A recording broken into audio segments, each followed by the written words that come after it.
Boa noite, está começando pela rede CNT de televisão, o Jogo do Poder, um espaço aberto para a discussão política. Nós, aqui da CNT, acreditamos que o debate, o contraditório, é sempre ponto de partida para um dos direitos fundamentais, o de ser informado com absoluta correção e transparência. Esse é o objetivo, esse é o propósito do Jogo do Poder, que recebe hoje o deputado Robson Leite, do PT. Boa noite, deputado. Boa noite, Ricardo. Prazer enorme estar aqui. E o presidente do Sindicato dos Professores do município do Rio de Janeiro, professor Vanderlei Quedo. Boa noite, professor. Boa noite, Ricardo.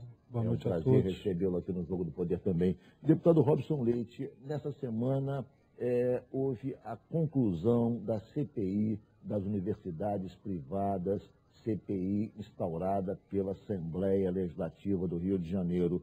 O senhor foi relator da CPI das universidades privadas. Esse relatório foi concluído há 4 dias. Quais são as revelações, quais são as surpresas, quais são as irregularidades constatadas pelo seu relatório, ou seja, pela CPI?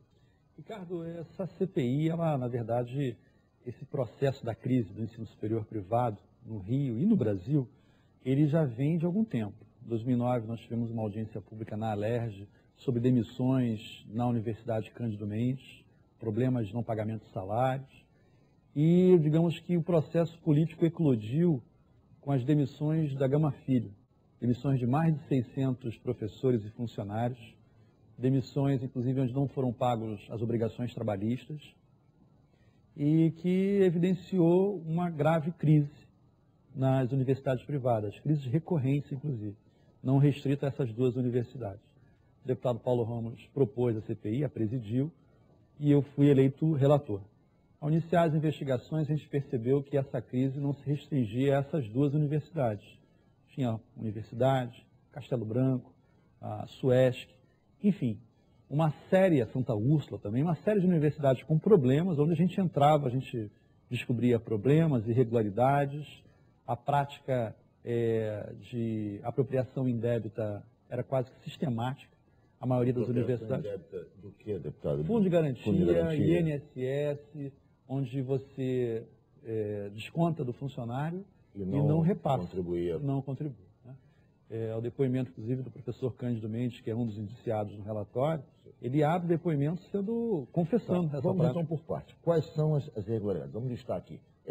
Apropriação indébita, atraso nos salários, não pagamento, demissões e sem o pagamento das obrigações trabalhistas, não pagamento ou, em alguns casos, inclusive, recolhimento, mas não repasse do imposto sindical.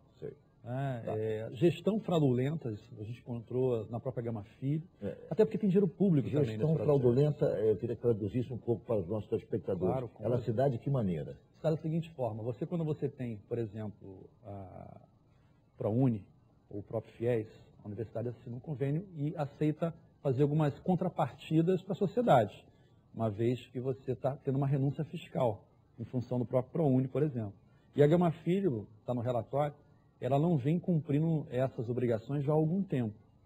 Já, inclusive, fruto de algumas denúncias que o próprio sindicato de professores fez antes da CPI, ao Ministério da Educação. Agora, quais foram assim, os encaminhamentos feitos pela CPI e também os indiciamentos? Quem foi indiciado? Olha, são 75 encaminhamentos, entre indiciamentos de instituições, de pessoas. Os indiciados são 5 indiciados. 5 reitores, é isso? 5 reitores. Quais são? De que universidade? Professor Cândido Mendes, da Universidade Cândido Mendes. Alexandre Gazé, reitor da Cândido Mendes, por contratos, inclusive, suspeitos e com indícios de irregularidades com prefeituras no interior do Estado. O professor Rodrigo Galindo e Igor Xavier, da SUESC, Grupo Croton. E o professor reitor da Gama Filho, ex-reitor, Márcio André Mendes Costa. São os 5 indiciados pela CPI encaminhados ao Ministério Público para que seja feito o aprofundamento ou até encaminhar, enfim, o inquérito civil, policial, para que as coisas sejam um grau de normalidade que a gente espera. Né? Professor Vanderlei Quedo, diante da constatação de tantas irregularidades nas universidades privadas, pela CPI instaurada pela Assembleia Legislativa, cujo relatório foi feito pelo deputado Robson Leite, que tipo de constatação o senhor faz? Quer dizer, não é lamentável que uma atividade essencial na formação de cidadãos brasileiros no ensino superior, vai preparar, enfim, uma nova geração para o futuro desse país, seja vítima de fraudes tão grotescas como as que foram constatadas pelo relatório? Que tipo de impacto isso vai ter na formação do jovem brasileiro, especialmente do carioca, nas próximas gerações? Infelizmente, não é uma questão que vá acontecer. É uma questão que vem acontecendo no país já há quase que uma década. O que nós estamos verificando no país, no Brasil, e o sintoma mais evidente foi exatamente esse que aconteceu aqui no Rio de Janeiro, com este grupo que tomou conta da Universidade Gama Filho. Mas um grupo não, foram vários grupos, não, apenas um grupo. Um grupo, esse grupo que protagonizou praticamente toda a CPI. Qual é o grupo? Grupo Galileu Educacional. Que controla quais universidades? A Gama Filho e a Universidade, que é do centro universitário. O que aconteceu nessas situações que o deputado começou a colocar, são um sintoma de um fenômeno que nós chamamos de mercantilização da educação superior privada no Brasil, que veio acompanhado nos últimos 6 anos com um processo de financiarização. Hoje, nós temos a formação de alguns oligopólios no campo educacional, sustentado por empresas, né, por questões financeiras, instituições financeiras, que ofertam ações no mercado. São empresas financiarizadas que estão caminhando para uma coisa muito pior, que é uma desnacionalização com um descompromisso com o desenvolvimento nacional. Por que estão caminhando nesse sentido? Há alguma participação de capital internacional nesses grandes grupos? Há uma vinculação com outras universidades privadas internacionais? Explica melhor para a gente. Sim.